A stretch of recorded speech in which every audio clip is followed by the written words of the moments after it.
믿음의 역사라고 하는 말씀의 제목으로 주의 말씀 함께 나눠보고자 합니다. 오늘의 말씀은 믿음의 역사를 보여주는 말씀입니다. 말씀 한 구절 한 구절 살펴보면서 왜 오늘 이 말씀이 저와 여러분이 가진 신앙의 그 믿음이 시작되는지, 그것이 어떻게 시작되는지를 살펴보도록 하겠습니다. 39절에 이렇게 나와 있습니다. 함께 읽어보겠습니다. 너희가 성경에서 영생을 얻는 줄 생각하고 성경을 연구하거니와 이 성경이 곧 내게 대하여 증언하는 것이라. 여러분, 지금 예수님께서 말씀하시는 것인데요, 여기서 말하는 성경은 무엇일까요? 예수님도 성경을 보신 것은 사실입니다. 하지만 예수님이 보신 성경이 지금 저와 여러분이 보는 성경과 똑같았을까? 정확하게 말씀드린다면 예수님에 대한 이야기가 나오는 신약 성경이 그때 있었을까라고 생각하면 그렇지 않았을 것입니다. 그렇다면 예수님이 보신 성경은 저희들이 보고 있는 구약 성경, 그것을 예수님께서 보셨다라고 할 수 있죠. 신약 성경이 빠진 구약 성경을 오늘 지금 39절에서 이야기하고 있다라고 할 수 있습니다. 그러니까 다시 39절을 읽어보면 너희가 구약 성경에서 영생을 얻은 줄 생각하고 이 구약 성경을 연구하거냐, 그 구약 성경에는 누구를 또 증언한다고 마지막에 얘기하고 있습니까? 내게 대하여, 곧 예수 그리스도에 대해서 증언하는 것이 바로 이 구약 성경이다라고 이야기하지요. 물론 그때 당시 예수님께서 읽으셨던 것이 저희가 39권으로 되어 있는 구약 성경을 차례대로 읽으신 것은 아닙니다. 하지만 신약 성경을 읽으신 것은 아니지요. 구약에 나와 있는 여러 책들을 예수님께서 읽으시고 39절의 말씀을 하시면서 끝내 그 구약 성경에서 나오는 것은 나를 증언하는 것이다 라고 말씀하고 있습니다. 저와 여러분이 아시는 대로 구약은 Old Testament라고 얘기하죠. 옛 약속, 옛 증언의 글, 곧 메시아 예수님에 대한 예언과 약속의 말씀이 기록되어 있는 것이 구약 성경이라고 할 수 있습니다. 39절의 말씀이 바로 그 성경을 이야기합니다. 하지만 저와 여러분이 알아야 할 것은 39절에 나오는 성경은 구약 성경이고, 그 구약 성경에는 메시아 그리스도이신 예수님이 우리에게 오신다는 예언의 말씀을 하고 있다라는 것이죠. 그 이야기는 구약 성경은 예수님이 오시는 것을 예언하는 말씀이지, 구약 성경을 100번 읽거나 구약 성경에 나와 있는 율법을 아주 잘 지킨다고 구원을 받고 영생을 얻는 것을 얘기하는 것이 아닙니다. 그래서 예수님께서 40절에 이렇게 얘기하십니다. 우리 함께 읽어보겠습니다. 그러나 너희가 영생을 얻기 위하여 내게 오기를 원하지 아니하는도다. 진짜 영생을 얻기 위해서 우리가 해야 할 것은 39절에 나오는 예수님, 곧 구약 성경에 나와 있는 그 예수님을, 그 메시아를, 그 그리스도를 영접하고 믿는 것이 중요한데, 구약을 잘못 읽고 잘못 받아들이는 사람은 구약 성경을 읽고 구원과 영생을 받고자 어떻게 하느냐? 구약 성경에 나오는 율법만 쏙 빼서 그 율법만 잘 지키면 구원받고 영생을 얻는다 생각하더라라는 것입니다. 그러나 예수님은 40절에서 영생을 얻기 위해서는 구약 성경의 율법으로 가는 것이 아니라 40절에 뭐라고 이야기하십니까? 예수님께로 가야 한다. 너희들은 내게 오는 것을 원하지 않는구나. 그 구약 성경의 말씀에는 나에 대한 예언의 말씀이 있는데, 그렇다면 그 말씀을 읽고 내게 오는 자들이 되어야 하는데 너희들은 내게 오지 않는구나. 그 가운데 다른 것만 뽑아서 다른 신앙, 다른 믿음을 가지고 있구나라는 것을 얘기하죠. 그래서 40절에서 구약에 빠진 사람들, 율법에 빠진, 정확하게는 율법에 빠진 사람들은 예수님께 가지 않은 것을 증거하지요. 예수님께서 진정으로 영생과 구원을 얻는 법을 우리에게 가르쳐 주십니다.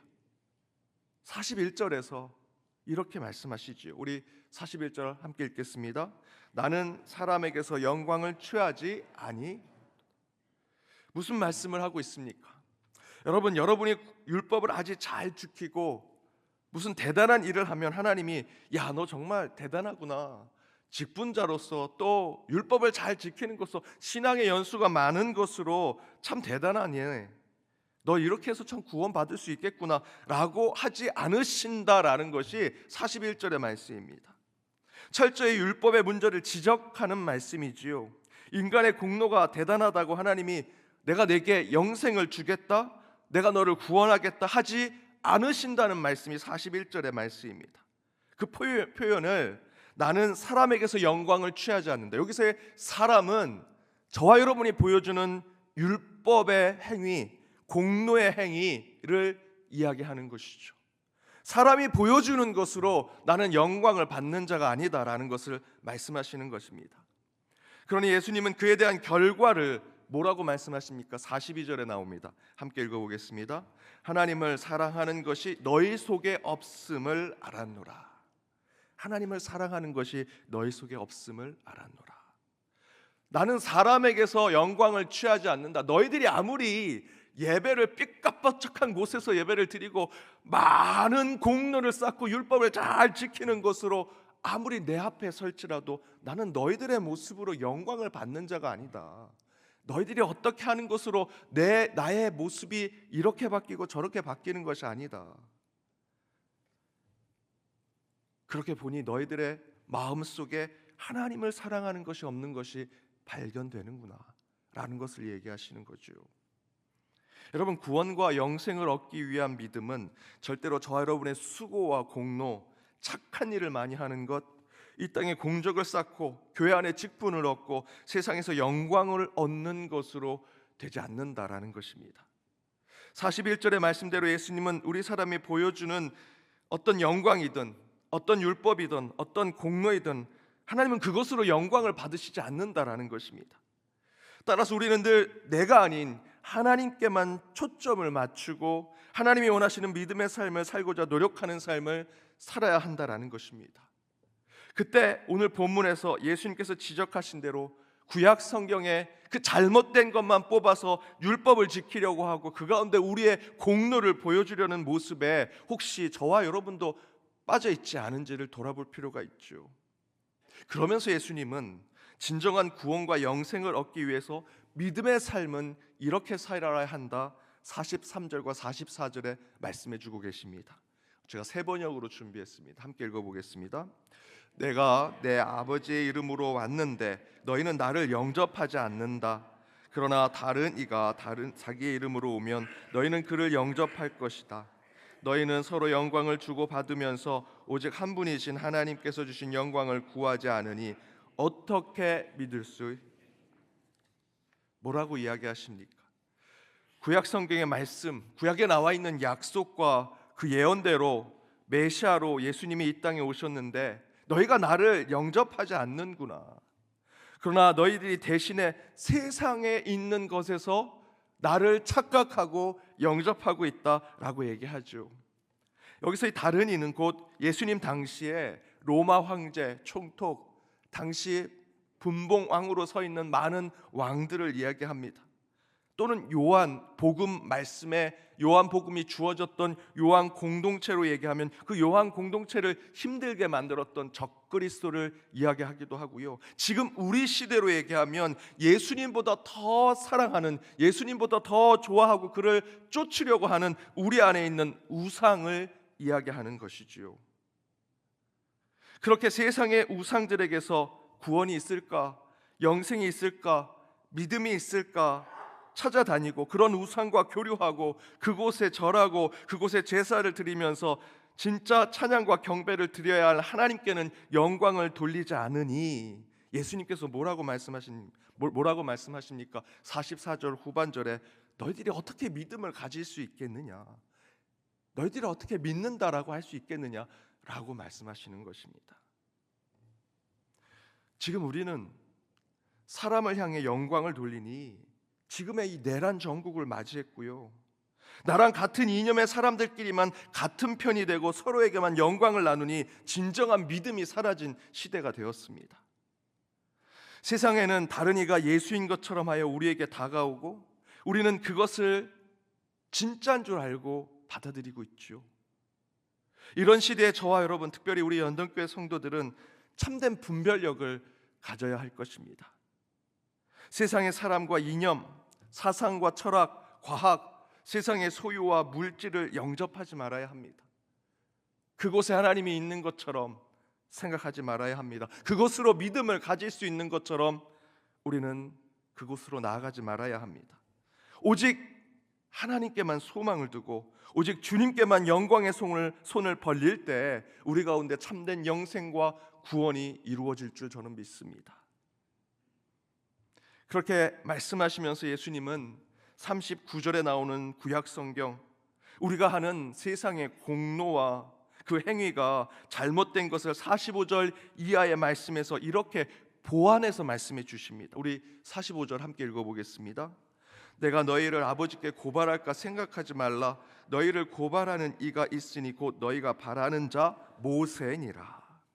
곧 너희가 너의 영광을 위해 너의 것, 세상의 우상에서 하나님을 찾으려 할지라도 너희들 내가 이렇게 보니 나를 착각해서 세상에서 구약 성경에서 잘못된 것만 뽑아가지고 너희들의 믿음이 대단한 것처럼 보이지만 그거 잘못된 거다. 하지만 내가 너희를 고발하지 않겠다.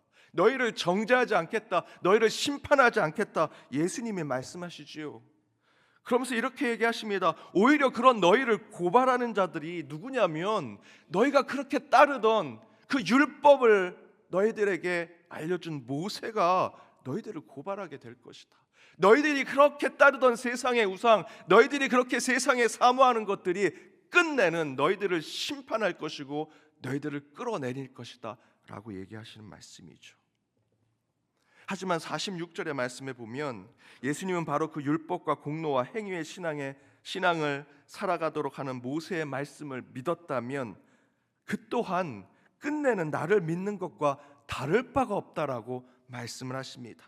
그러면서 이렇게 말씀하십니다. 47절 말씀 함께 읽어보겠습니다. 그러나 그의 길도 믿지 아니하거든 어찌 내 말을 믿겠느냐 하시니라. 곧 그의 글, 구약의 말씀, 모세의 율법의 말씀을 믿지 않으면서 어찌 내 말을 믿을 수 있겠느냐 하시는 것입니다. 그 이야기는 39절에 나왔던 성경, 곧 구약 성경조차도 지키지 아니하고 그 말씀에서 나오는 예수의 그림자도 찾으려고 하지 않는다면 절대로 신약 시대의 메시아를 영접할 수 없을 것이고 끝내는 참된 믿음의 삶도 살아낼 수 없었을 것이다 라는 말씀이지요.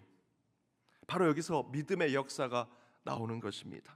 믿음의 역사는 곧 구약 성경을 잘못 이해해서 율법만 끄집으려고 했기 때문에 구약에는 믿음이 없고 구약에서 성취한 신약 성경에서만 믿음의 증거가 나온다라고 생각하는 것으로 우리는 나아가지만 마지막 46절, 47절의 말씀을 통해서 본다면 신약의 믿음을 깨닫기 위해서는 구약의 증거도 제대로 깨닫고 그 가운데 참된 믿음을 세워야 한다라는 것이죠.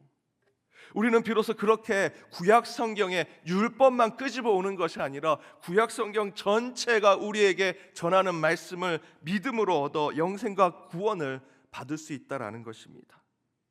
믿음의 역사는요, 구약만 믿거나 신약만 믿는 것이 아닌 그 모든 신구약의 말씀을 믿는 그 말씀 그 자체이신 예수 그리스도 하나님을 믿는 믿음, 그 믿음을 그대로 살고자 하고 그 믿음을 그대로 드러내고자 할 때 우리 가운데 영생이 있고 구원을 이끄는 믿음이 된다라는 것입니다.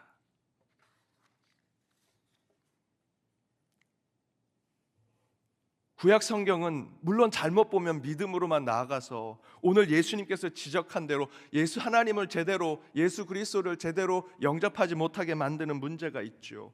하지만 구약 성경조차 우리에게 믿음을 주는 것입니다. 제대로 읽고 제대로 묵상하고 제대로 그 가운데 예수 그리스도를 만나야 한다는 것이죠. 그 말씀조차 우리는 때로는 부정하기도 하고 그 말씀에서 우리의 믿음을 찾지 않으려고 할 때가 있다라는 것입니다. 가깝게는 저와 여러분의 구체적인 삶에서 교회 안에서든 여러분의 일상의 삶에서든 하나님의 음성을 주십니다. 작은 삶에도 우리는 순종해야 합니다.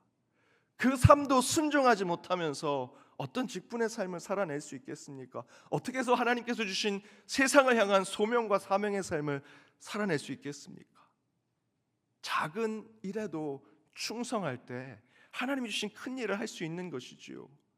구약 성경을 보면 율법에 빠지는 것처럼 보이지만 그 구약 성경도 제대로 읽고 그 안에 참된 믿음을 붙잡아야만 신약 성경에서 완성되는 예수 그리스도를 바로 볼 수 있다라는 말씀입니다. 사랑하는 여러분, 따라서 믿음은 신앙의 삶이 성화로 드러나야 합니다. 믿는 것으로 되는 것이 아니라 그 믿음이 성화의 삶으로 나타나야 하고요. 믿음의 행위는 또한 예수를 믿는 믿음이 굳건할 때만 실천될 수 있다라는 것입니다. 그것을 야고보 사도는 이렇게 얘기했습니다. 야고보 2장 14절에서 17절 그리고 22절의 말씀입니다. 좀 길지만 우리 함께 읽어보겠습니다. 내 형제들아, 만일 사람이 믿음이 있노라 하고 행함이 없으면 무슨 유익이 있으리요? 그 믿음이 능히 자기를 구원하겠느냐? 만일 형제나 자매가 헐벗고 일용할 양식이 없는데 너희 중에 누구든지 그에게 이르되 평안히 가라, 덥게 하라, 배부르게 하라 하며 그 몸에 쓸 것을 주지 아니하면 무슨 유익이 있으리요? 이와 같이 행함이 없는 믿음은 그 자체가 죽은 것이라. 내가 보거니와 믿음이 그 행함과 함께 일하고 행함으로 믿음이 온전하게 되었느니라. 믿음이 저와 여러분의 행위와 함께 온전히 세워지는 것이고요, 그 행함으로 우리는 믿음을 또한 증명하는 삶을 살아낼 수 있다라는 것입니다. 이렇게 하나님을 믿는 믿음을 삶과 신앙 속에 실천하고 행동하여 믿음을 증명하고 더불어 행함과 실천으로 믿음을 온전케 하는 삶을 살아내는 저와 여러분이 되어야 할 것입니다. 여러분, 믿음의 역사는 오늘 읽었던 이 말씀대로 신구약 모든 말씀, 그 말씀 그 자체이신 예수 그리스도를 통해서 나오는 것입니다. 거기서 율법을 끄집어내고 교리를 만들고 그 가운데 나오는 이론과 사상의 신학으로 저와 여러분의 믿음이 나오는 것이 아니고요, 신구약 전체에서 우리에게 찾아오시는 예수 그리스도를 믿는 믿음에서 나오는 것이고, 그 믿음이 완성되는 것은 저와 여러분의 그리스도인의 성화된 삶에서 믿음이 증명될 줄 믿습니다. 오늘 말씀을 통해 우리 믿음의 역사가 어디서 나와 있는지 바로 깨닫고 참된 예수의 삶을 살아내며 우리의 소망을 하나님께만 두고 나아가는 연동의 모든 권속들 되시길 주님의 이름으로 축복합니다. 우리 함께 찬양으로 결단하길 원합니다. 오늘 주신 말씀대로 믿음이 어디서 오는지 바로 깨닫고 그 믿음에 대한 결단의 찬양으로 나아가길 원합니다. 우리 함께 찬양하시겠습니다.